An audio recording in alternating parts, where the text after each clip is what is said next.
Where did you go? I went to Thailand. I went to EDC Thailand. Oh, yes. Dude, I didn't know that. I needed dad lore, dude. Oh, dad lore. That's the reason why you went? You're just like, I need lore dad for my children. Griffin, why would you do anything if not to get lore for your children? So. That is so true.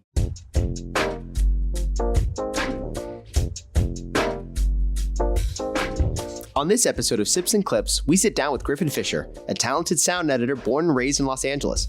Griffin has lent his skills to a wide range of projects, from motion pictures like The Greatest Beer Run Ever, Spirited, and Wolfpack, to indie films like Scuba, Senior Prank, and A Most Atrocious Thing. A fellow Chapman University alum and former Pace Pictures teammate, Griffin walks us through his journey in sound editing, from San Francisco to Orange County to the heart of the industry in LA. We dive into bridging the gap between offline editorial and sound, what offline editors and AEs really need to know about working with audio, and of course, how Griffin also moonlights as a professional werewolf. Welcome to this episode of Sips and Clips. My name is Leanne McFalls. My name is Michael Schusterman. And today we have our first sound editor on the pod, Griffin Fisher. Hello. He is going to talk about everything sound and sound editing and how...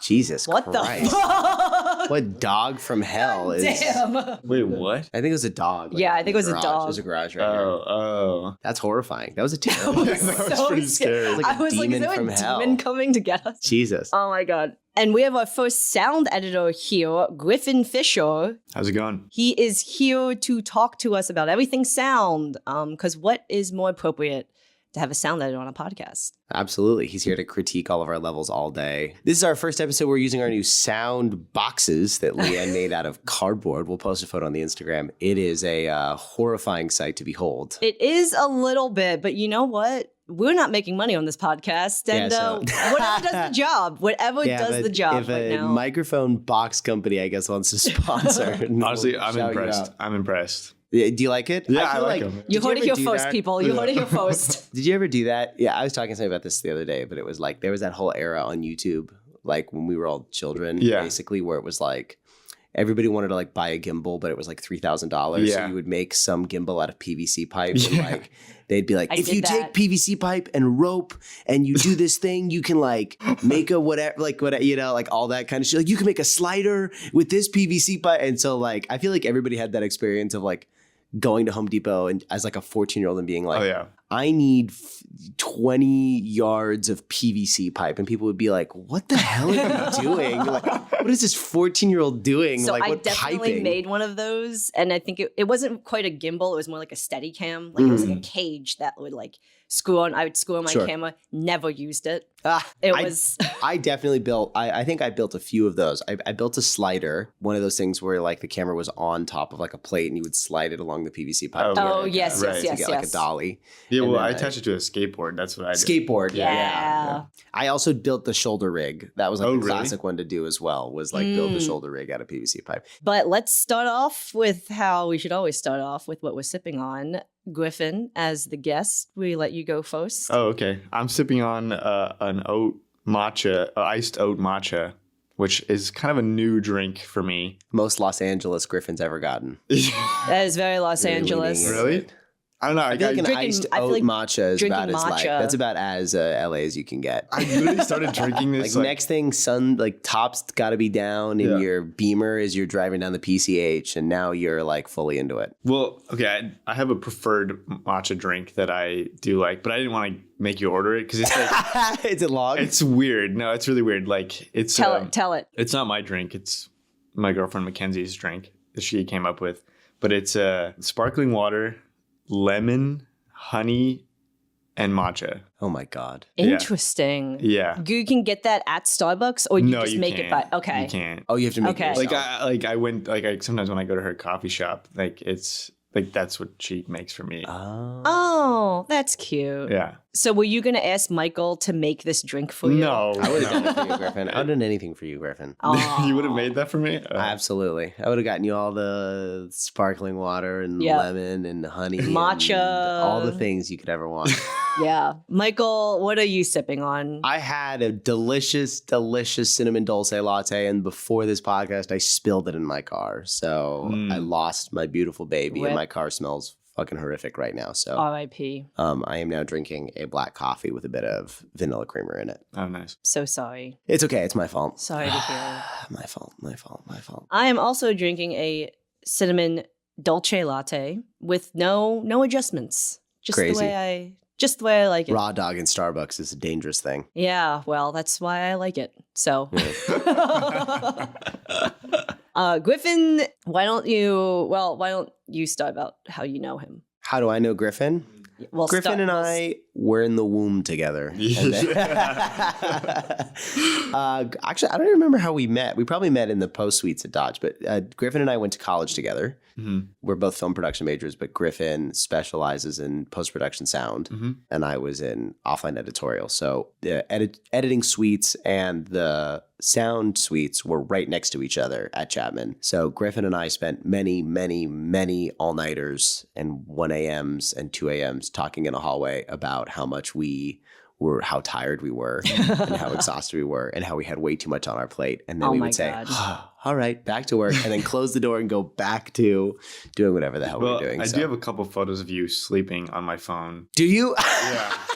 Yeah. Wait. Oh, like on the mattress or on the couch? There's one on Michael Gribble's Instagram. Yes, that one's really funny. And then Hayden has one of you sleeping in your car. Oh, does he really? Yeah.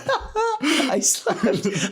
Yeah, but the one on so Michael funny. Gribble's Instagram is hilarious because you're face planting on this bench. Oh my God. And it's just like, your arms are like perfectly by your side. Griffin and I, we just found out that we have a weird connection as well.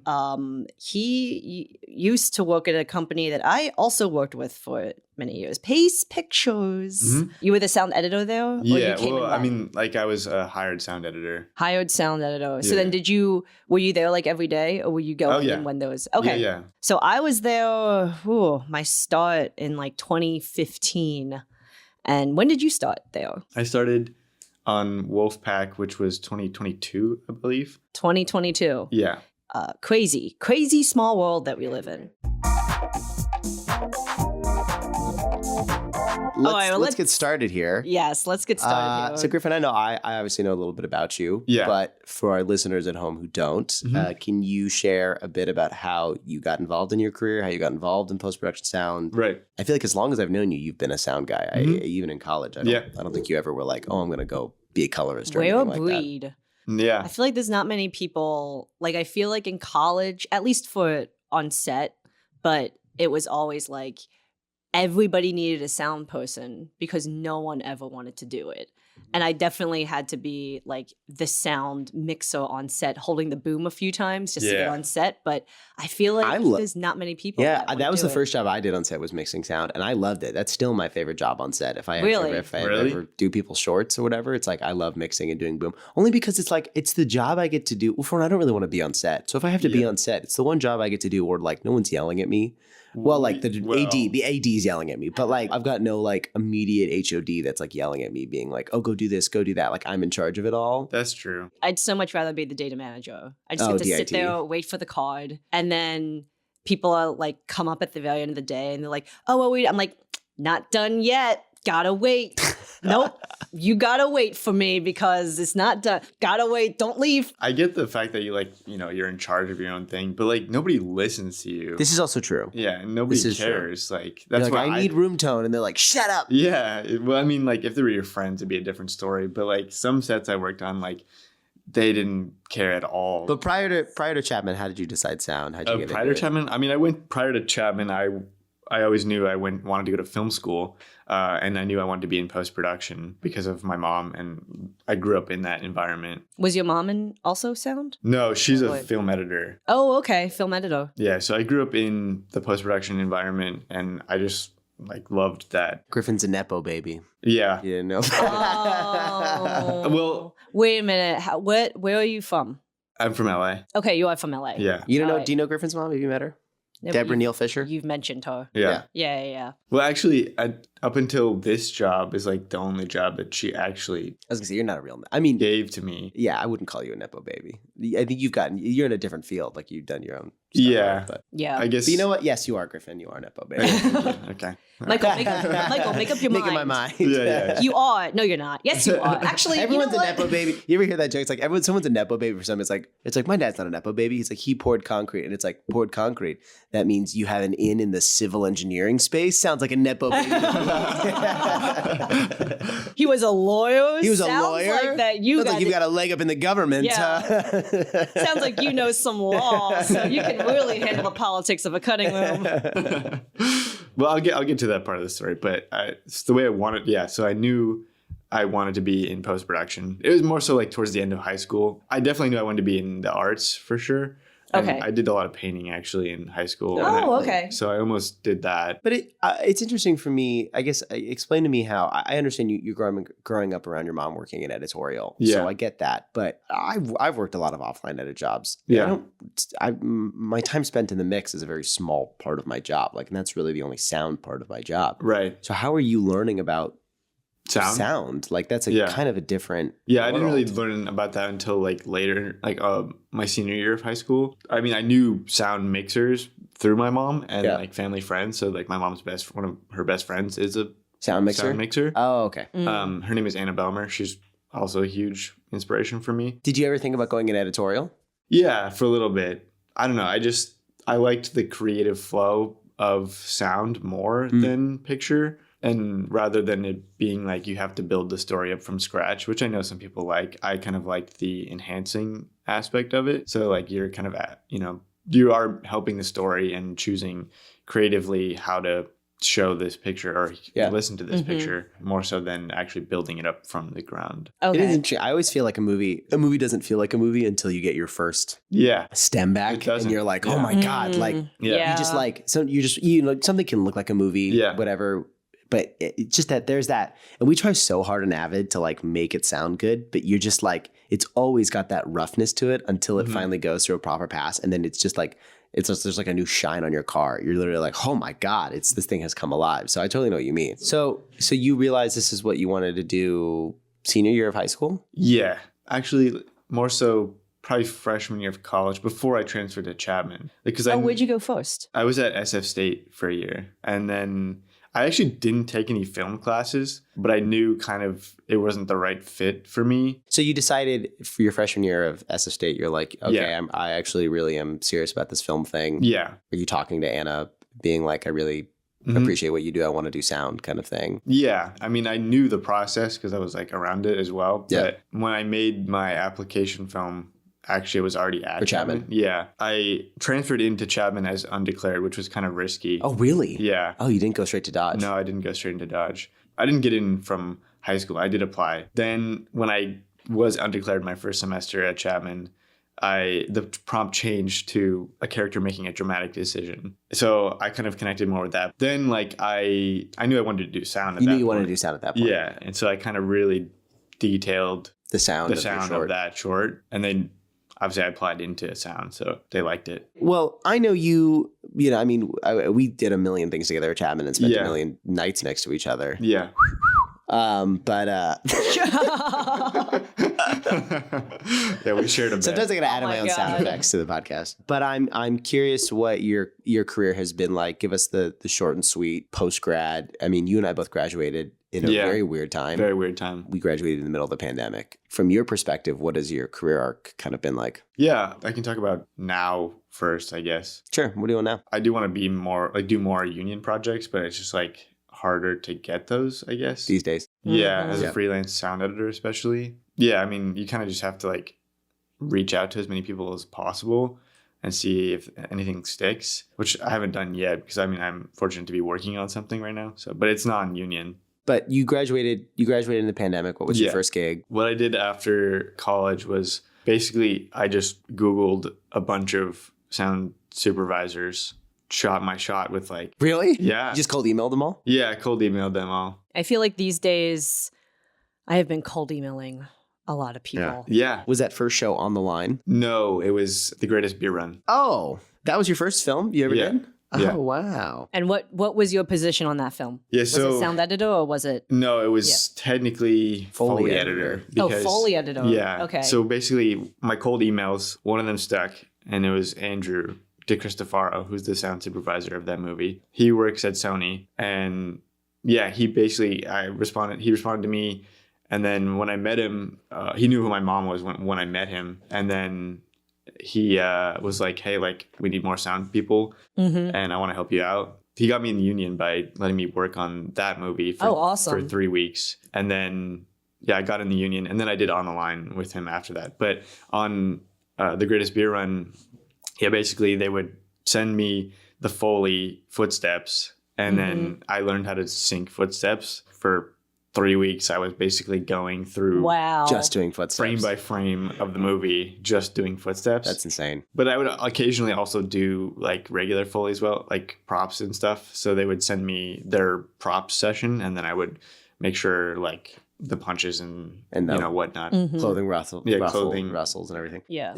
Talk to me about the union. You're in MPEG as well. Do you have the same? Do you have to work 100 days to get into the union? Like, what's the same process for sound editors? Okay, well, after college I found this, like, I think it was LA City College. They did a course where you could take it and then it would get you on the roster. Wow. Yeah, that's nice. So I took the course and then got on the roster. This was specifically for sound editors? No. For any picture editors, just for MPEG? No, not just that. It was like, it's a whole film school. I remember you doing this, because I remember I've referenced on the show before, I worked on Unplugging, which was Griffin's mom's directorial debut. Yeah. And I remember going to your house and you telling me this. Oh my God, that was years ago. I remember you doing this. Course. So it can be for anyone? Yeah, I think so. In the film? Yeah. Just interesting. Yeah. Probably anyone trying to get on the IER, basically. I never heard of this, Yeah. That's cool. I didn't know they do that. So I do want to also touch really quick before we go any further, because you mentioned Foley. Yes. And I feel like there could be some people out there who don't know what Foley is. So there was a few things really quickly, if you just give us example of or explain what it is. There's Foley, and then the difference between sound design, sound editing, sound mixing. Well, Foley is when you do live recording of a movie, like prop sound effects and footsteps. Basically, they are in a room, a quiet room, and you play the movie back and you live record the sounds that you hear. Right, because this is all after they've shot. Yeah. This is all after production. Foley is always that fun thing that I feel like every few months, one of my aunts or uncles will send me a link to a video of somebody doing Foley and be like, did you know that this is how they do this? It's like always that. It's like, that's always the Facebook shareable clip that always goes, is somebody doing Foley on it. I mean, people think it's cool. It is really People cool. do think it's cool. Yeah. I hate Foley. I think it's really cool. I've spent so many hours on a Foley stage. I've got this. I think Griffin and I probably spent hours on a Foley stage together. Definitely. Some people loved Foley, and I, for whatever reason, I literally to this day can't like fully articulate it. But every time I step foot on a Foley stage, it's like, because I think it's part of it is because it's all sound dampening. So there's something about like my feral animal brain that starts to think I'm trapped in a cage, and I start getting really agitated. Something's gonna happen. And I'm also a type of person that is really not good at my like immediate short-term memory. So you'll show me a clip and be like, step, step, step.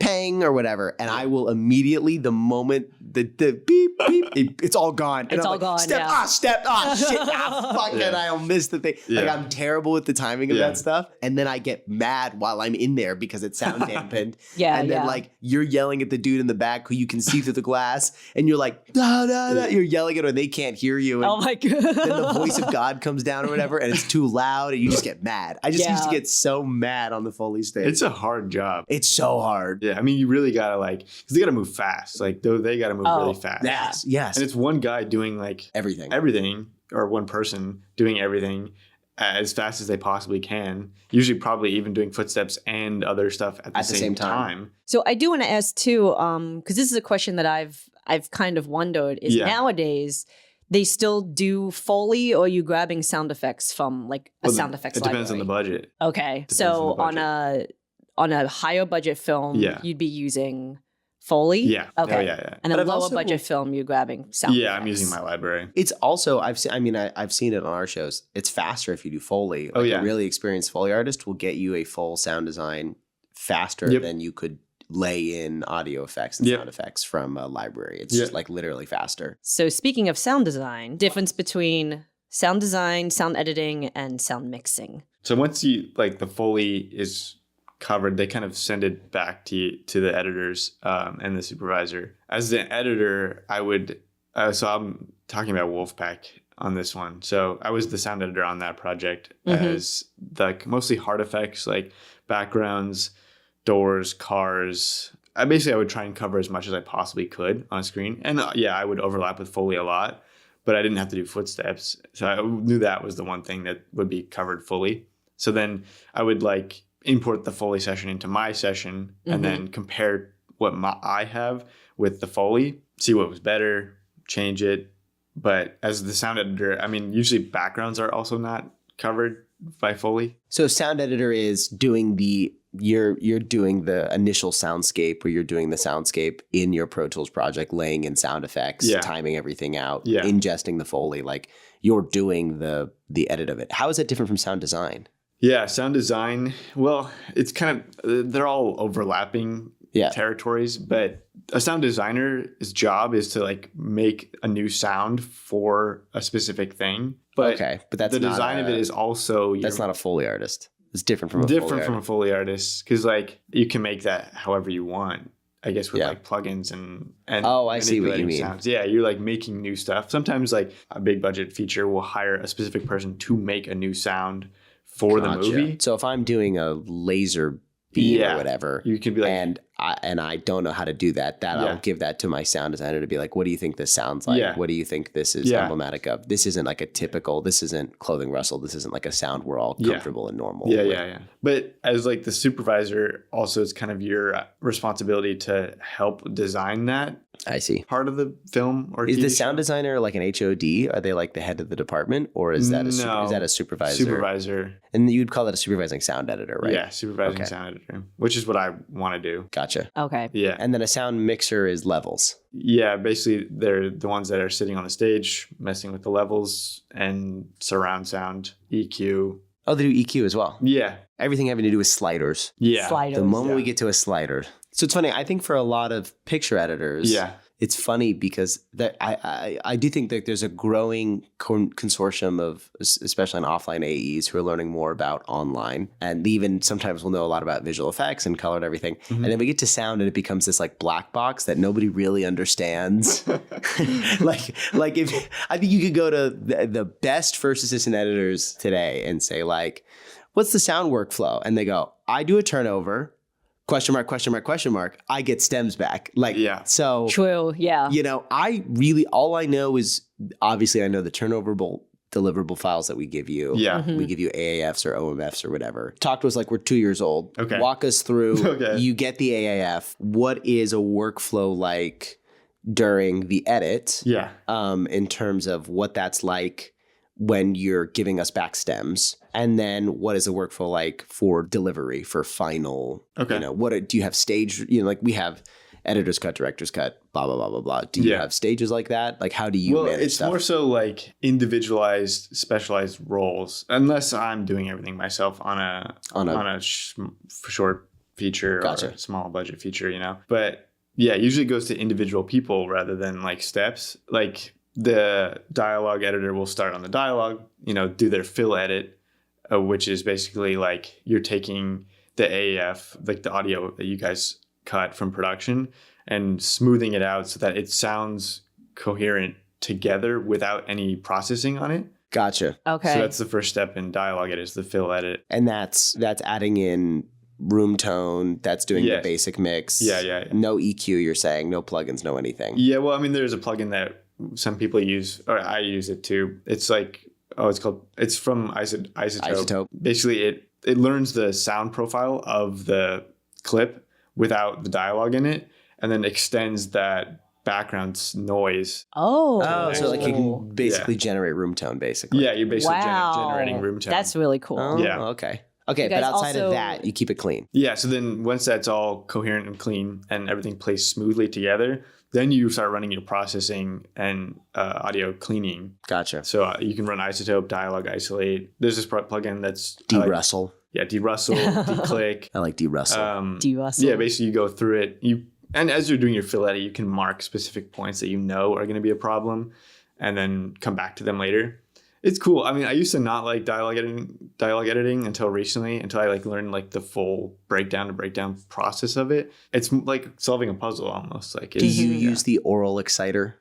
That plugin, it just makes people sound more excited. It's like it's the one plugin I remember. It's actually the only plugin I've ever bought. Oh, really? Like sound plugin I bought. Because all of those Pro Tools plugins weirdly work in Avid. Yeah. So you can just buy them and they work in Avid. But our audio techniques professor, he taught me about this plugin that he's like, it's the oral exciter. It makes people sound more excited. And I remember I was on some project, I don't remember, and the talent was really, they just sounded so bored. They were just like, how dare you? Or something like that. And it was the only take I had, and I needed it to be more exciting. So I remember buying the oral exciter to make the person sound, That's so how funny. dare you? Like it just added that little bit of oomph to it. So we use a lot of dialogue isolate. I use a lot of dialogue isolate as well. Oh, yeah. Yeah, we use it on masters a lot. Yeah, from the Isotope. Yeah. Yeah. Everybody uses Isotope. Yeah, Isotope is really good stuff. Okay, so you have a dialogue pass, and then there's a sound effects. So then the dialogue editor does all that, does their cleaning. Then it also goes to an effects editor, which is what I prefer and like to do. And then you cut all the hard effects, and it also goes to the Foley people as well, depending on if the movie has enough budget to hire a Foley stage and someone to record all the Foley. And then, but there's usually multiple sound editors too. So like you kind of divvy up like what you want to do. And like which or like you can do it by scenes, I guess, or you could do it by like style. Like okay, so if you're doing maybe like you're doing a John Wick, it's like I'm going to do all the fight effects. You do all of the background noises. You do all the guns. Exactly. Yeah. You do all the clothing wrestle. You do whatever. So for example, like on Wolfpack, like I would usually, I mean, I was still learning a lot on that project. So I was like covering all of the hard effects. And then there was another sound editor who was a lot more experienced than me. He would do, I mean, it was a werewolf show. So he was like covering the werewolf stuff. And he was covering the fight scenes. And I would watch him do it, obviously, to learn how to do that. And then I was cutting the backgrounds, cars, doors. Gotcha. Stuff like that. So you kind of like either divvy up by sections of the film or divvy up by style of like what you want to cut. So who's part of my misunderstanding of all this, but like I give you an AAF, I'll give you a reel, I'll give you reel 1, it's an audio, whatever. It's got dialogue on the top 12 tracks, it's got sound effects on the middle 12 tracks, and then it's got music on the bottom 12 tracks or whatever. Yeah. Does that become 3 separate Pro Tools projects, or does it become one Pro Tools project that you guys are all sharing? Yeah. So it becomes an AAF Pro Tools session. Yeah. And then we all take that and then split it into your individual Pro Tools projects. Yeah, we bring the AAF into our own individual Pro Tools sessions. Oh, so when you get I see. So you're ingesting the AAF 3 times. Well, for a music editor, a sound effects editor. Yeah, because we make a new Pro Tools session with the AAF by itself in it. And then everyone takes that Pro Tools session and uses that. So you can just import the data from that session. I understand. Rather than just the AAF by itself. What if, how does it work when we give you stems? And are you like, stuff you guys have already done? Right. Yeah. So we put those in the AAF session as well. Gotcha. So you don't even touch it. It just stays the way that it is. It's like that AAF ingestion, like that stem. Or do you should reflect on the work they did before. Well, that's my question. Are you because that's a baked in WAV file. Are you relinking that back to the previous Pro Tools project? Yeah, the stem. Like let's say that you gave us gun shooting stems for scene 11, but we're still working on the project. It's not done yet. And then we send it back to you to update scene maybe scene 11, maybe there was a cut in There's changes in it. There's changes. Do you keep the stem in the project, or are you kind of like bringing the stem in and then like maybe just getting lining it back up with your project? Oh, yeah. Like how are you? Yeah, I'm basically wondering if you're conforming back to your old project. So the dialogue stem is really important for conforming. If you're manually conforming, which I have done multiple times, but you can also use a program called Matchbox, which is really cool. It compares the change log with your current Pro Tools session. So then it's pretty destructive because it'll cut whatever's missing out of that or take. Sure. So it's pretty destructive, which is why it can be kind of risky to use that as well. But it works really well. You can run it through Matchbox or you can do it manually, which is you have both old and new picture on the top, and then you have the old and new dialogue stem, and then you kind of go through the dialogue and you group your whole Pro Tools session. Then when you find a change in the dialogue, you kind of you drag everything else that was like, let's say you cut something out, like you cut that section out and then move everything else that you've done into that space. Gotcha. So you are conforming for the most part when we send back old stems to the old Pro Tools project. I'm sure if it was like it sounds like it's also similar to us when we conform. Yeah. So like if you guys were to send us stems, but like since you've sent us the stem, there's been picture changes, and then we have to do the same thing. Where we go through our pictures, see what the change is, and then we just make like the gap. We'll gang it in, and then we're ganging it. Oh, you mean like a sound? Wait, what do you mean by it? So like if we send you version 1.5 and then in the time that it takes you to do the sound edit on 1.5, we've moved to version 1.8. Right. And there's been, 3 different picture changes in a reel. What we'll do is I will take 1.5 and then I'll gang it with 1.8 and I'll go through, and every time there's a change, right, as long as it's the same, I'll cut in your stem. But the moment there's a change, I'll keep the offline audio that's in there and then cut in the change and then cut in the old picture. So I like whatever version of 1.5 is still in 1.8 will have the 1.5 stem in it, but all of the changes, all the new stuff, we'll keep the offline audio in there. But you wouldn't do that as you're cutting though, right? No, yeah. Oh, so it's as you're as we're cutting, yeah. I'm also curious because this is, again, feels like a black box that I don't understand. Yeah. When we have dailies, we have ingested the production audio into our dailies to sync them up to our picture. Yeah. And then we edit with them and then give them back. But when you get those audio files from us, you're getting MXF media files. We're not cutting with the original wave or the FLAC or whatever it is, right?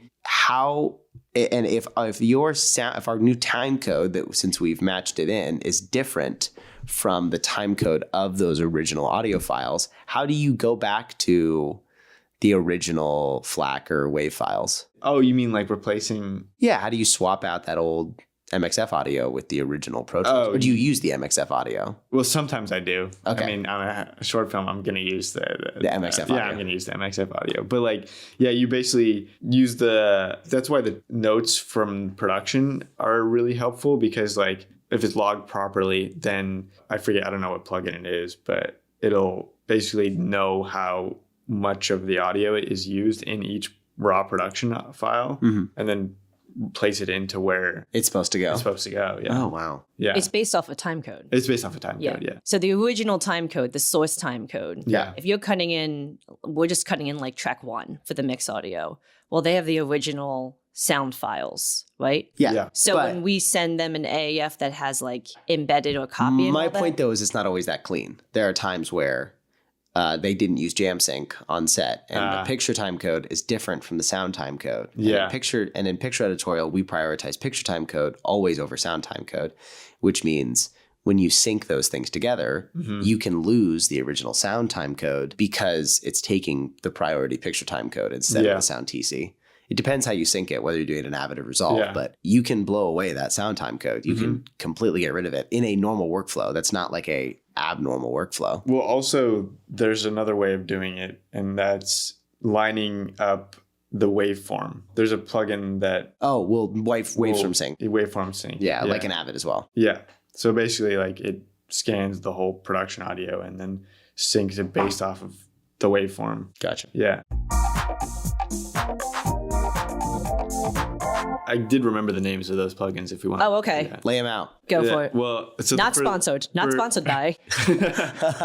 So for the dialogue, it's called the Ambience Match, which basically scans. This is the background noise. Yeah, the background one. So it learns the audio profile of the sound file and then spits out just the ambience by itself. Wow. I wonder if we could use that in offline. I bet you we could. Yeah, you could. It's cool. I want to ask really quickly. Yeah. About how much money-wise do these plugins cost? They're always... It's really expensive. No, I know. It's what I want to, are we talking thousands of dollars or are we talking hundreds of dollars? Thousands for sure. Thousands. Yeah. Okay. Because Isotope alone, I think, is around $1,200. $1,200. Yeah. But really? Okay. So I got Isotope 7 when it was on sale back in like 2020 or something like that. I remember this. Yeah, and that was like $700, but it was like wow. Yeah, it was like a big deal. It was like really cheap. I remember that. Yeah, but it wasn't the pro version. I guess I don't know what they call their upgraded version, which has more like dialogue isolate. Is not in that. They're pretty good about their like loyalty customer upgrades because like if you already have a product from them, give you a serious discount on like upgrades. Like very nice. Yeah, so like the $1,200 Isotope 11. I got it for like $600 instead of that's like half off because I already had Isotope 7. So the dialogue one is what was it called again? Ambience Match. Okay, and then what were the other ones? Yeah. So then there was another one which was your question about sync. How to the waveform sync. Yeah, waveform syncs, which is called Auto Align. Auto Align. Yeah, Auto Align. That's a plugin? Yeah. Normally, a lot of these plugins work in Avid, so I'm curious.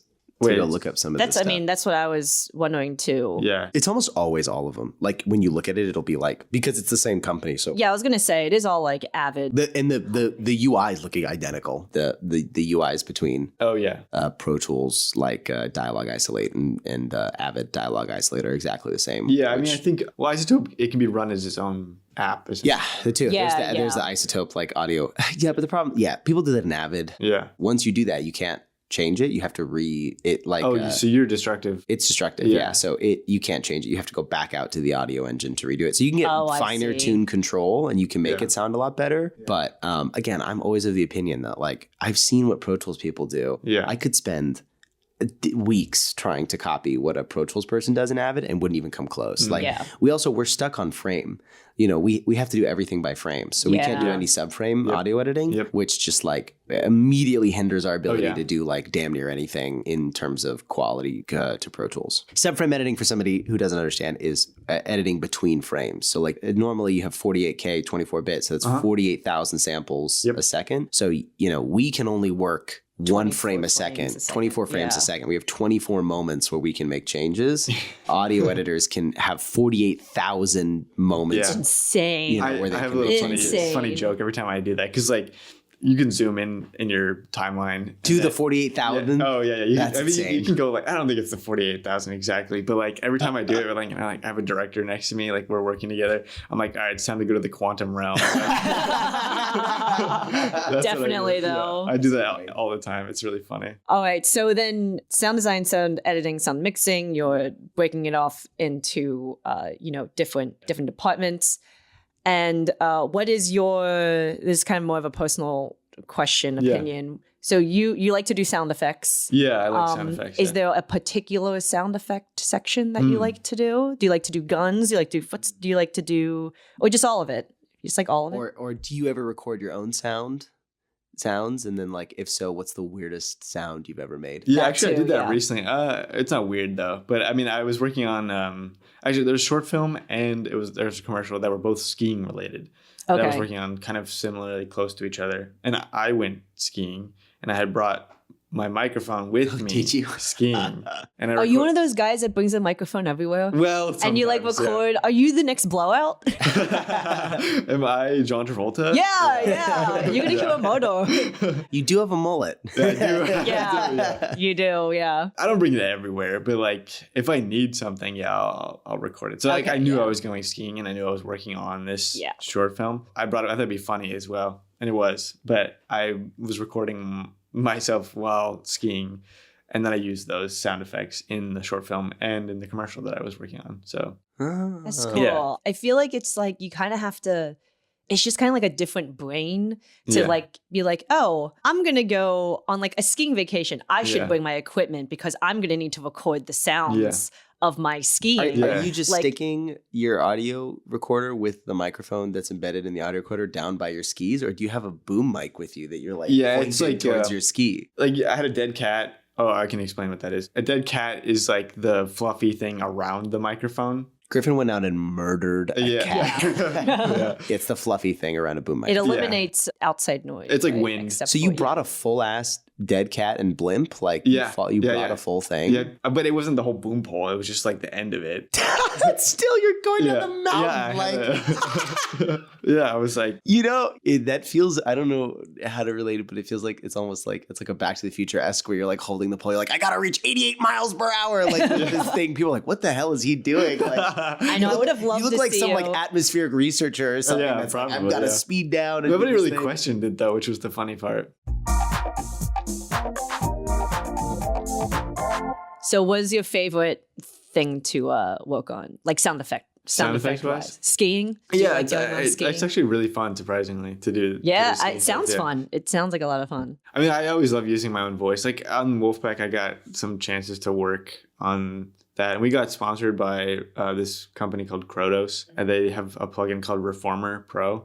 And basically, like, you can manipulate your voice and sound effects to sound how you want them. So were Are you you a werewolf? That's what I was going to ask. Yeah. Now I got to watch it and be like, I wonder if that scream is Griffin. They hired somebody. Like, I was the temp one. Yeah. They hired somebody. Yeah, you got to say that. Right? Has your temp ever stayed in and stuff? It happens in the offline. Like we have editorial. I'm sure there was like something of mine because I did a whole like 10 minutes of like in the booth. So yeah, whatever. And then one of the other editor, he was using my voice in Reformer to cut it. So I mean, he was like, "Oh yeah, your voice is definitely in here," and I was like, how fun. Wow. "Yeah, I mean, it's definitely not recognizable mixed in there at all." somehow. So Do you have a favorite project you worked on in total? I'd say Wolfpack was probably the most influential to me in like learning how to do stuff. And I feel like that'd be a lot of fun too. Yeah. Because there'd be a lot of sound effects, a lot of like mystical, Yeah. you know. It was also TV, which is yeah. a lot faster paced. And I was cutting like 50-minute episodes in a week, which is a lot. You've worked on a few Chapman productions. Yeah. Post-grad now. Yeah. Both Scuba and AMAT are a most atrocious thing. And then now recently, Senior Prank, Gray's. Gray Fagan, Yeah. TikTok star Gray Fagan. Yeah. He's a friend of ours who's also was an editor. Is at Gray's World, I think, on TikTok. Yep, and Gray's World. he did a feature. Yeah, he did a feature. Talk to me about those three films and how those compare to something like these other bigger studio projects. Like, I imagine on those three shows, you're probably the only sound editor, or you're the only, you're one of two or whatever. Yeah. What's the workflow on that like versus a larger studio feature? Well, for Scuba and AMAT, I was very clear that I didn't really want to do the dialogue editing. Gotcha. On the project. You're like, I want somebody else to do this. I kind of just wanted someone else to do it while I could focus on the sound effects of it because I had to do everything. And AMAT was a little different. Someone else was the sound editor on that project. Then I took it over. I kept some things because there was a lot of good voice recordings in there. It is a zombie movie. And then talk to me, is Gray's film out? Not yet. I could talk about Scuba first, though. That was when I like really learned that I really like the collaborative process that came with like just me doing it by myself, because like Jacob was so dedicated to this project that he was just at my house every single day of the week for the whole day. Wow. Even if I was cutting footsteps and stuff like that, he would be there. That involved. And I really like loved the creative process of that because we would just like bounce ideas off of each other right then and there. And I wouldn't have to like send him something and then he'd give me some notes and stuff like that. He would just be like, oh, what if we try this? And I tried it. And then I was like, oh, what if we try this? And I tried that. And it was just such a fun process. And we really, really fine-tuned that movie. I'm really proud of that movie. And you're done with Gray's film. And then now Gray's film, I'm also really proud of that. It's really fun. This one, I actually did do the dialogue myself on this one. But that one was fun too because like it's very comedy heavy. I mean, AMAT is too, but there's like horror. So like you have to really get the zombie sounds great in there. But Senior Prank is definitely kind of more straight comedy. I kind of learned how to like emphasize the comedy and like add new, like I added a bunch of new stuff to the film to bring up the comedy. Do you ever use the boing? I know you don't. I'm just kidding. That's funny.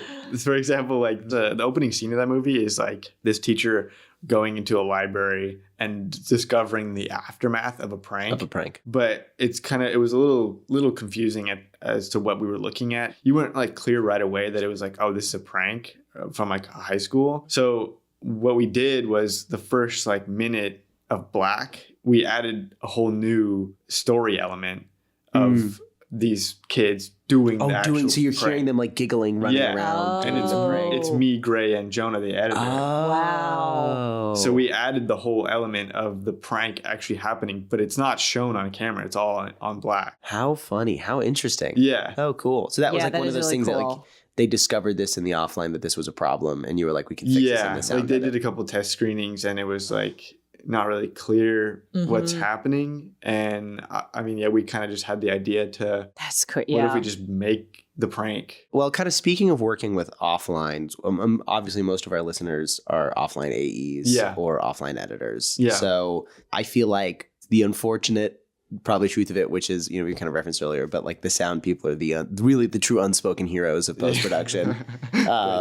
And sometimes the people who, we hear their work, but we don't hear from them that often. Yeah. So talk to me about what most editors you think misunderstand about your job and kind of what you wish editors and offline editors and AEs could understand about your job to basically make our collaboration easier or better. I mean, I feel like it's more about like the relationship in general. Like if you have a good relationship with the AE and you're like friends, I guess it's going to be pretty easy to have a turnover. I'm trying to think like specifically. Feel like if something's wrong in the turnover, it's easier to be like, like if we can just have a candid relationship or candid conversations about like, hey, you did this wrong, or I need more handles, or this was done. Like, not have us get pissy when we have to redo work that we messed up. Right. Yeah, I mean, if like, oh my God, the sound the sound team wants this. Yeah. They want this. I already sent them this. Why are they asking for it again? Yeah. See, then I'll tell you what that's like from our point of view. Okay. Yeah. So like when an AE makes a mistake and then we have to tell the AE they make a mistake and then they act like that, then we're like, if they keep making the same mistake, we're like, what the hell are they doing? How do they not know how to do this? Yeah. Like, we're telling them specifically how to do it. They should be able to send us what we need. So that's what it's like from our point of view. Yeah. I also do think though, and you can tell me if you disagree from a sound perspective of it, but like there are times where set is unpredictable. And like no one workflow works perfectly for everybody. Yeah. And there are some people who get so strained about the idea that everything has to just automatically work properly. And if it doesn't automatically work properly, then they throw a fit. Yep. I can see that. This happens in online editorial all the time too, where, we do time warps or weird visual effects or whatever, and it blows away a time code. And someone gets really mad that the time code isn't matching up perfectly. And it's like, okay, well, sorry, this is a time where you get down in the dirt and you offline it. Like you hand conform it. Yeah. We do that in offline editorial. Yeah. Online editorial has to do it. So, well, didn't you have to obviously, do that? If it's a crazy time, I get it. But I feel like there are some people or productions out there where like they are told about it. Like the sound person might be like, hey, we just got to like jam sync this. And they might be like, no, it's not important. Like we got to keep moving. It's not important. And it's like, and you move on. You need to like push on trying to get this. But sometimes you can't. To go. Sometimes you can. And then it's about doing stuff by hand, especially if it's one shot or it's two shots or whatever. If it's an entire show, like, okay, maybe some workflow needs to be fixed to like get a full. That's what I'm talking there. about. Yeah. Yeah. But if it's the people like that one don't or two understand shots, why it's important. I mean, I'm just so much of a person where it's like, there are people who just get so mad when some stuff just doesn't work. And I totally empathize with that, but I am also like figure it out. Like get your hands dirty, figure out where this shit is and just do it yourself. Yeah. But it's that's the mindset that both departments always have. So it's like, yes, it's so hard to find a middle ground. A middle ground because like both departments are like, hey, this is wrong. You're doing something wrong, and then the other one's like, you're doing something wrong. So it's an automatic blame, and I don't know why. I don't know where it started from. But I mean, I guess it's just like a sense of like we want something to be done the right way the first time. I guess because no one wants to be wrong. Yeah, no one wants to say that they made a mistake. Yeah, or they are like they don't want their knowledge questioned. So it's very easy to say, oh, I didn't make the mistake. Like you guys must be the ones who are bringing this in incorrectly. Yeah. But like, and then as the audio, we're receiving the turnover person, I feel like we always are like, it has to be the AEs doing something wrong because we're getting this. Which I will admit, like 9 times out of 10, if there's an AAF issue, it is the AE doing something wrong. It's very like, you could press one button wrong on that AAF output screen and destroy the whole thing. So it's really easy to mess that up. Because everybody it's like they all want something the same but different. Yeah. It's always like different handles, or it's like I want it embedded, or like I want it copied instead of embedded. Like something like so small that's like a slight Well, I mean, it is change. different. Embedded versus copied, it's like those are two very different workflows. Exactly, yeah.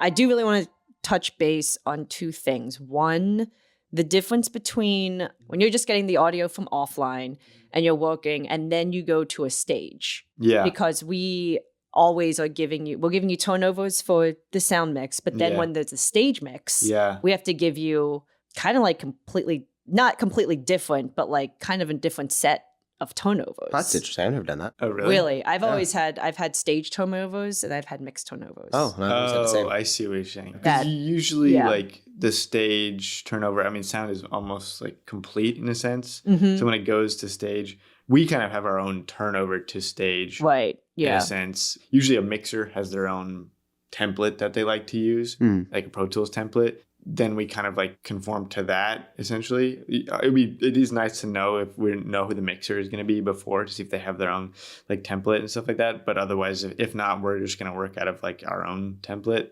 And then once it goes to the stage, like we kind of bring our sound effects into it. So we kind of have to like move everything into their template. Well, I feel like that when people are thinking of sound editors, they think that you're automatically on this giant stage. Yeah. And it like you're going straight to that and you're like mixing from there and all that, which I guess maybe there's some that do it, but there's other ones where it's like if we're still cutting and we send it off to sound. Yeah. Like, are you on a stage? No. Okay, so where are you? Are you in an office? I'm in an office Okay. at home, or I'm in an office that preferably has like already 7-1 in the room. Okay.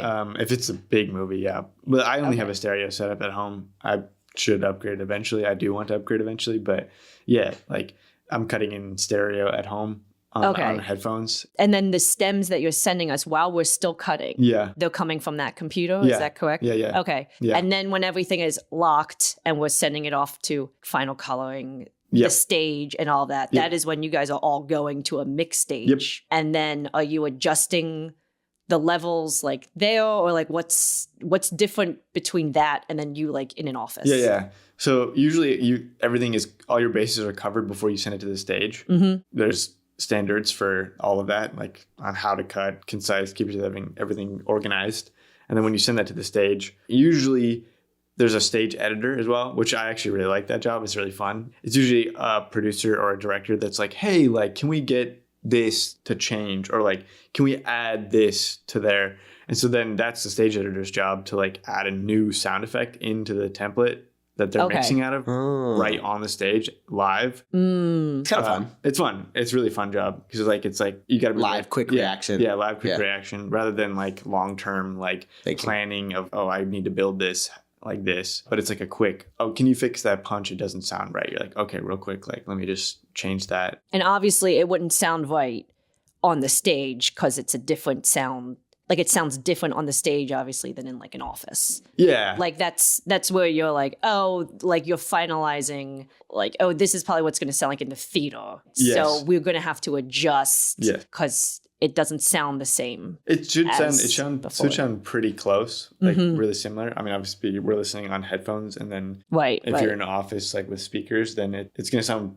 pretty damn close to the stage. But their mixer's job is to like make sure that everything plays that should be playing. Like music doesn't take over sound effects, or sound effects doesn't take over music. And then priority is always dialogue. Always dialogue. That's clear. That it's clear and understandable. So I want to also ask another question. What is your collaboration with music? Mm-hmm. Are you guys also very collaborative? And then on top of that, the question about decibels. Yeah. And what is, I think you were probably I just want to know what we should mix our dialogue at. Because people argue about this all the time. Yeah. Well, about what it should be at. Because we go by -8, whatever it is. Like, it starts at 0. Yeah. And then it goes all the way down to negative infinity. I think it's -8. I've always heard -8 to 10 is where dialogue should be. 12. See, everyone argues. But and it's also funny because I feel like there's shows where music and sound effects argue Yeah. over which one should be Yeah. high or low. What is music going to take over, or is sound effects going to take over? Yeah. So I kind of want to get your insight on all It's of funny it. because I imagine sometimes, especially on a bigger film, I'll send stuff off to sound and I'll get a sound effect stem back. And I'm sure 40 people have touched that sound effect stem, or a large amount of people have touched it. And then the first thing I go, well, this is too loud. And I make the whole thing -8 Oh, dB yes. quieter. And I'm That's sure there's some cringing, like there's probably some supervising sound editor that's like, what are you doing? Like, why are you? And I'm chopping it up and going like, keyframe here, keyframe here. Like I'll do these big it's sweeping fine. decibel changes. No, but I imagine like that's like a decision that'd be like, is it 1 dB up here? Is it 1 dB Right. down here on the subframes? And I'm like, over these 12 seconds, I'm going to make it a bunch quieter. And I just don't really give a fuck. Yeah. So dialogue, what do you think it should be at? What is Dialogue? Yeah. Well, I mean, I usually, like -10 and 12. Yeah, that's usually where I aim So you for. go lower as Yeah. opposed to the But you're higher. saying Haha, Michael. No, it's Yeah. Like I think gets pretty hot once it gets past that. Listen, I have no hot take. I was told. Yeah. Mix it at -8, and I've just Okay. done that forever. If someone is yelling, where would you want them to land in decibels? Yeah, probably. I guess you could push it to like 9, but like Because I've 10 to done 9 is so tiny. I've done ones where they're like I don't know. I've done ones where like I have the dialogue right at like about -12. Yeah. But then when someone like raises their voices, or it sounds weird if it's all at around -12. So that's why I was wondering, do you push it to like 6 or -4, or do you just avoid that altogether? Well, like this, the program that I use, like the waves meter, is like blue is like a low point, and then like red is a peak. So when it goes to like -12, it's gonna turn red. It's gonna get really loud. Yeah, it's gonna be red at -12. And Yeah. is 0 peaking for you as well? Oh yes, Zero yeah. is Well, peak. 0 is like, I mean, I've never had anything of mine touch 0. So We have stuff touch 0 all the time. It's Yeah, like I it's don't- like a yeah. gunshot will get to 0 I mean, instantly. like our meters are so different then, but like I just know like this specific plugin that I plugin. use. I don't. Griffin's a plugin Yeah, slut. plugin guy. I am a plugin guy. Plugin Yeah. slut over here. Yeah. I mean, like I usually just like it is luff. So like I don't. Luffs. I don't That's that's the technical the technical term of this metering. I am looking this up right Yeah. now so you can, Can get like I get some the kind of definition of a luff, please? refers to loudness units relative to full scale. Okay, that makes sense. A standardized measurement of audio loudness that factors in human perception and electrical signal intensity. This means So I nothing to guess me. you're going off of a luff meter. Yeah. But it sounds like to me, like when you get it mixed back from us, does it sound normally pretty fine? I mean, Yeah. obviously you have to tweak it, but Yeah. so I guess it really doesn't matter if it's negative or -10, as long as you're consistent. I do probably. remember Yeah. bringing down, like on Wolfpack, I remember I was getting a stem, like a dialogue stem, a mono stem from the editor. I would bring it down by like 5 or 6 dB because it was pretty hot. Too hot. Yeah. And then music, you normally have a music editor, right? I Yeah. mean, we have the music editor. Sometimes he or she is in office. Like I've been on a few shows that it's been pretty crucial to have the music editor in our office, and then they'll go to the sound facility after. Or we have a secondary music editor at the sound team. But I think three of the films I've worked on, we've had a music editor in the cutting room. In the cutting room. Yeah. I don't know if I've ever had that before. Oh, really? Yeah. Sometimes there are a lot of editors, rightfully so, that like music is such a key part of the edit that Yeah, that's true. it's Yeah. like and like sometimes your regular AEs or your regular sound editors can do Yeah. music editing, but the edit can change so frequently, so often that sometimes you just don't know if an edit's working unless the music's working along with it. So it's really key to have someone who has the ability to open Pro Tools in the office and actually do a proper music edit with like the stems from the music cue, especially if it's from a composer. So yeah, I wanna ask your relationship with Yeah. the music editor. How Yeah. much are you guys also just as collaborative as you are with your sound team? Yeah. And then the age-old question of what's more important, music or sound effects? Well, I think we know what I'm going to answer. But, Of course Yeah. we do. But I want to hear it from you. Yeah, I want to hear okay. it from your mouth. Yeah. Tell me. I mean, obviously, I'm gonna want my sound effects. Your sound effects, to go first, but it's obviously not my decision. It's the director's decision to. Well, I do want to ask that too. I know you have to answer the first question, Yeah. but on top of that, you're in a situation where, you know, maybe the director isn't quite in yet. So now you and the music editor may potentially be in almost a silent level war where you're raising it and you give it off to the music editor and then he's lowering yours, raising his, and then you send it back and you're like, oh, I just did all of these, and then you gotta, you know, how do you... Would a mixer not be deciding how do you deal with that? Yeah. Yeah, it's make the mixer. The mixer would be deciding. Would you just, so you would just, I guess, refer to the mixer and be like, hey, what do we do here? Yeah, but there are also like specific mixers. I mean, there's usually now only 2 mixers. And there used to be 3, which was a dialogue, effects, and a music mixer. But then now it's more so dialogue and music and then effects mixer. Oh, interesting. Okay. Yeah. Interesting. So effects are kind of like standalone and then dialogue and music fall together. Yeah. Okay. So you're like all alone on your little island. As sound effects. Effects mixer? Yeah. I don't really like mixing. I don't really want to do that. It's fun, but like I'd rather be on the ground up creative aspect of it than the final. So if that situation happens, you're just kind of like, I'm just gonna cut in my stuff. And I'm gonna let the mixer deal with the I mean, I have been accused of having my stuff be a little hot for the stage because of music and stuff like that. But if it's like me by myself and like there's a composer on the project, I'll be like, hey, like, and there's like a very subjective scene. Like we all know. This is all like there's like a fight scene or like a chase or something. Fight scene is a little different because like we do want that stuff to shine. We really do. And I will fight for that. For sure. Yeah. Like that's more of a balance between the two. But I'm talking like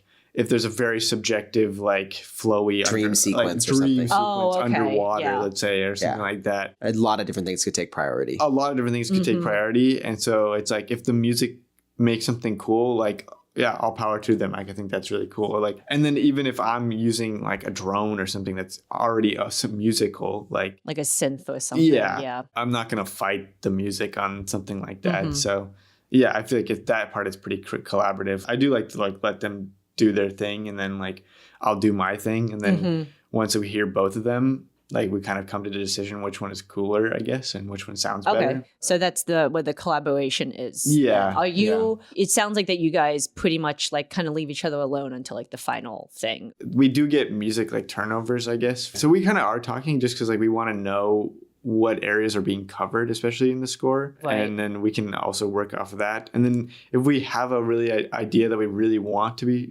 shown and like our tryout as a design aspect of the movie and there is music for it, like then it comes down to that scenario of like, so it's like like if we're in Dune and it's a big outdoor space shot, it's like, okay, is there a sound effect here or are we just hearing music? Right. Like, and you're like, do I need to do work for this? Like if it's just gonna be music, then you're like, then I can save myself a bunch of time by not having to do work for this sequence. That makes sense. Last 2 questions for you. Okay. Again, we have a lot of people who are kind of either post PAs or they're just kind of getting started in the industry who listen to the show. So what advice would you give to that person who's maybe interested about a career in sound? I guess either as a post PA or somebody who's not even a PA yet. Well, as a post PA, you're kind of already in a better situation. I mean, I guess like if you're not even in the industry, then like I guess do cold emails, like which is what I did. But how would you decide somebody who's maybe like, I like picture editorial, but I also really like messing around with the sound? How would you help like that person decide on a career path? I mean, you kind of are in that position, right? Like you had the chance to go into picture editorial, and you chose not to. I don't know. I just like I felt like not necessarily like less pressure. I mean, there's obviously a lot of pressure in a sense, but I feel like I could express myself more creatively through sound design rather than picture editing, because it almost was like painting a picture but through sound. Yeah. And versus like editing, which was like figuring out what the story was even there, writing like figuring out what picture was even there. Yeah, you're basically making a story with that. So like, I love stories, but I kind of wanted the building it out from scratch, which really drew me to it. But yeah, they're both very different aspects of the industry. So no, you can hate our job. It's okay, Griffin. But you would say, same as you did, kind of same advice we give, like cold emails, coffee. It's the same kind of which, structure. Like may seem like it's not going to ever work, but I mean, you never know. You personally, what is I know you say you don't want to be a mixer. What's like the final step for your career? What's the final HOD? And then on top of that, is there a dream project you want to work on? Is there like a dream thing that you or hope genre. to do one day? A genre? Do you like doing comedy, horror, action? Like I did so many horror films at Chapman. It was funny because like before Chapman even, like I didn't like horror movies. And then once I started working on horror movies, learning more about the process of post-production and post-production sound, like I can really enjoy horror film now without being petrified. Yeah. I mean, horror and comedy are like where editing and sound shine. It's like if your editing and your sound aren't crystal perfect in both of those, then the story fails. Yeah. I mean, you can hide a lot of stuff in an action or in an adventure or a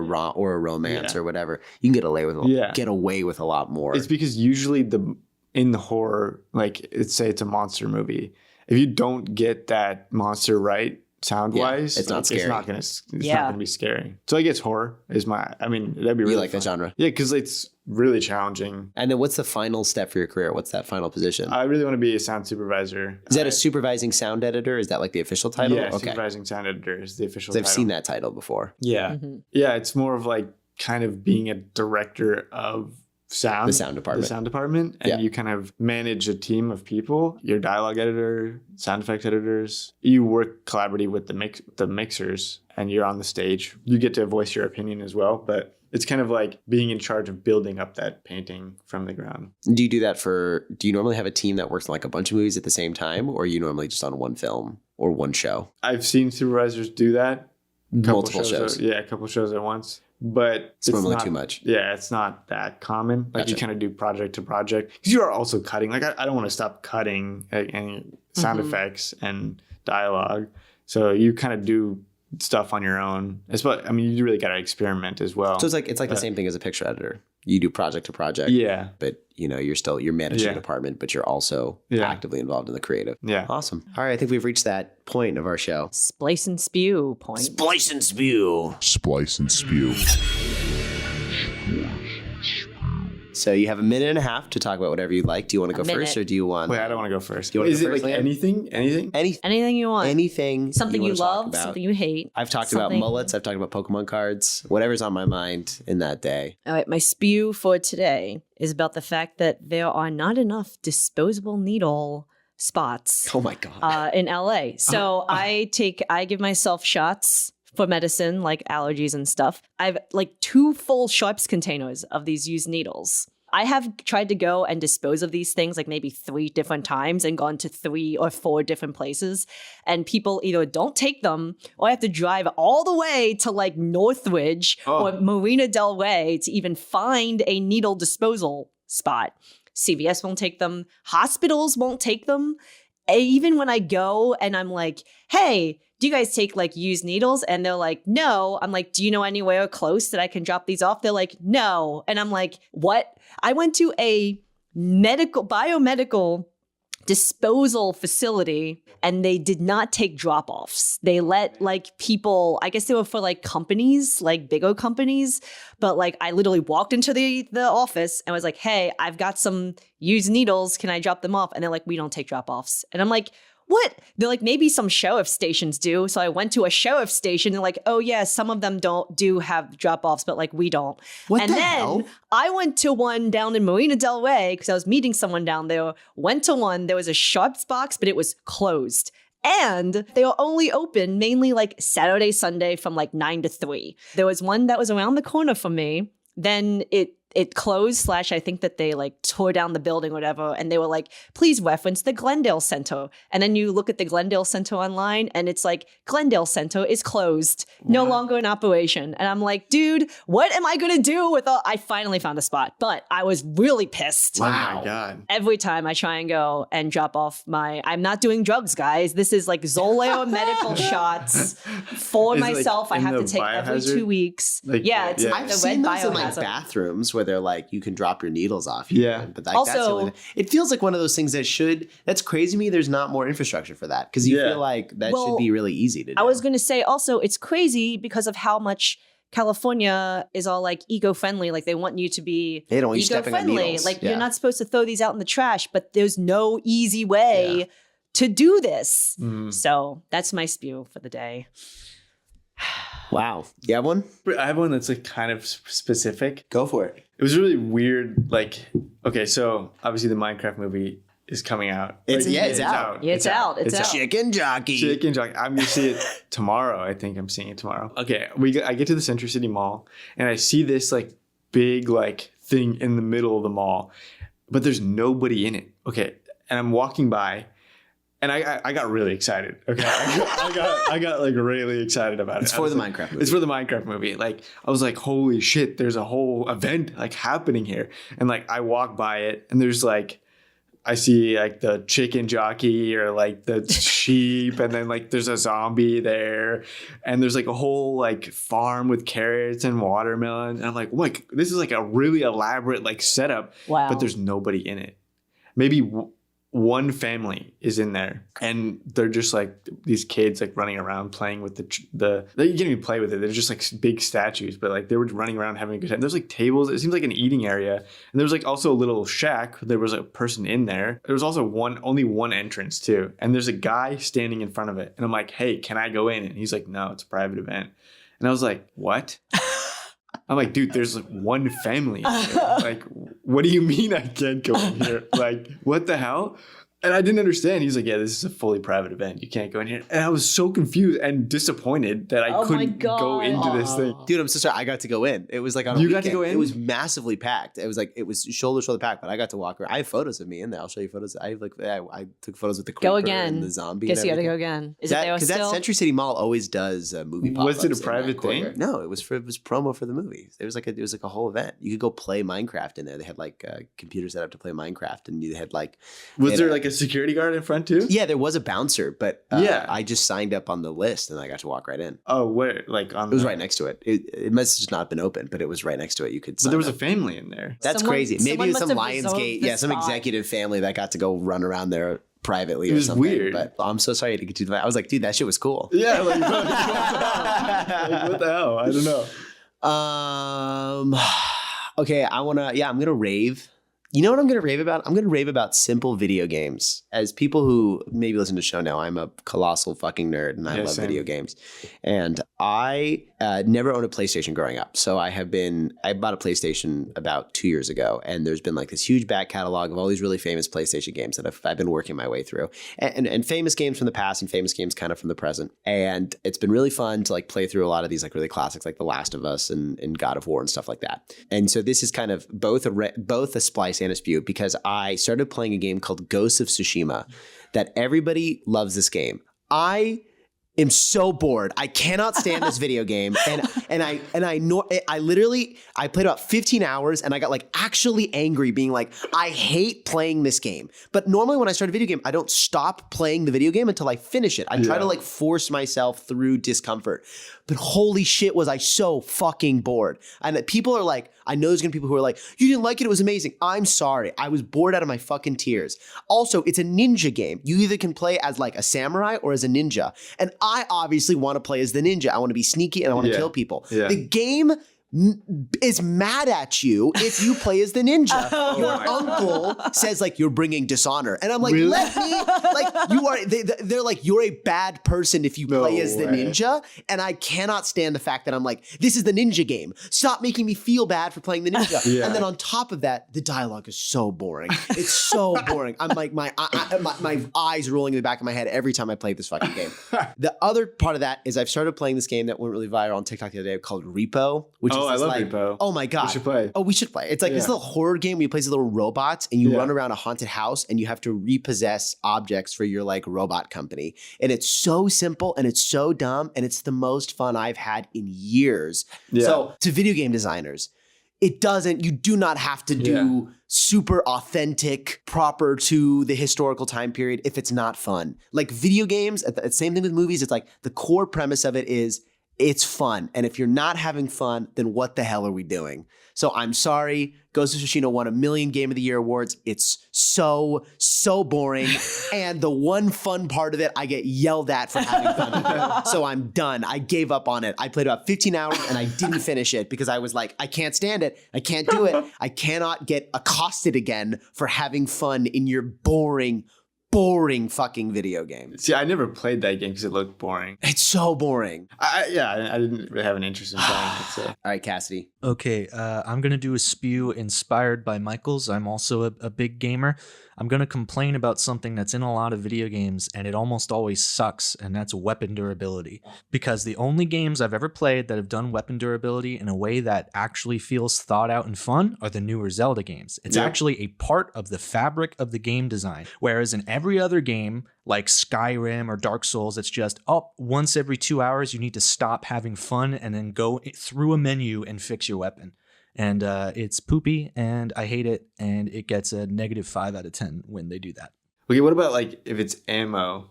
Does that count as like weapon durability? It doesn't feel the same. Yeah. Because that's I guess it's so. And also it's similar to Breath of the Wild where it's part of the strategy. Yeah. I'm out of ammo in my gun, so now I yeah. need to switch to a different gun, or now I need to do melee. Whereas in like Dark Souls, it'll just be like there's no penalty. You just have to stop having fun for 5 minutes. I would say some games do ammo well because it's like The Last of Us. Without ammo in that game, that game's not fun. Like part of it is that like every bullet is so fucking valuable in that game that like having a bullet is intrinsically valuable. Yeah. But other games like Call of Duty, you're like, let me just use whatever I want to use. It feels like you have infinite ammo. Honestly. Exactly. Yeah. All right, well, thank you for listening to this episode of Sips and Clips. You keep on sipping and we'll keep on clipping. Bye, everyone. Bye. Bye. Sips and Clips is a podcast produced by Leanne McFalls and Michael Schusterman. Graphic by Max Schulman. Sound mixing by Cassidy Legan. Sound editing by Zach Griffin. Follow us on Instagram at Sips and Clips Pod. Don't forget to rate, review, and subscribe.